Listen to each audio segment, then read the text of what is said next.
மீன்பிடி நிவாரணத் தொகையை ரூபாய் 8,000 ரூபாய் 12,000 உயர்த்தப்படும் என்று அதிமுக தேர்தல் அறிக்கையில் அறிவிக்கப்பட்டுள்ளது குறித்து மக்கள் குரல் பகுதியில் நாகை மக்கள் தெரிவித்த கருத்துக்களை நம்ம பார்க்கலாம்.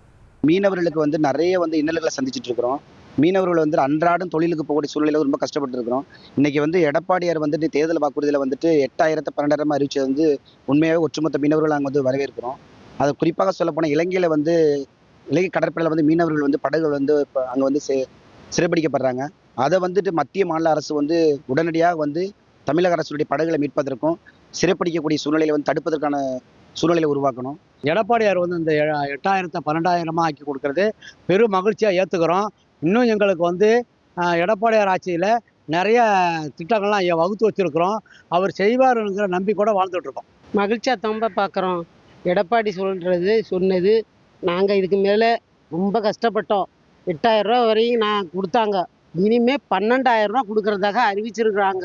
கொடுத்தா நாங்கள் பிள்ளைக்குட்டியோட நல்லா சந்தோஷமாக தான் இருப்போம், மகிழ்ச்சியாக தான் இருப்போம். எடப்பாடிக்காரங்க வந்தாக்கா நாங்கள் இன்னும் நல்லா சந்தோஷமாக இருப்போம். அவங்கள நாங்கள் வரவேற்கிறோம். அவங்க இன்னும் எங்களுக்கு மக்களுக்காக செய்யணும். மக்கள் குரல் பகுதியில் நாகை மக்கள் தெரிவித்த கருத்துக்களை நாம பார்த்தோம். 1,26,00,000 மனங்களை வென்ற தந்தி டிவி யூடியூப் சேனல். தவிர்க்க முடியாத தம்ப்நெயில்ஸ், கலக்கலான கான்டென்ட்ஸ். நீங்களும் இந்த குடும்பத்தில் இணைய இப்பவே சப்ஸ்கிரைப் பண்ணுங்க. அசுரபலம் கொண்ட எங்கள் டிஜிட்டல் கரங்களில் உங்கள் விளம்பரங்களை சேர்க்க வாட்ஸ்அப் பண்ணுங்க. 8939888838. Email advttv@dttv.in.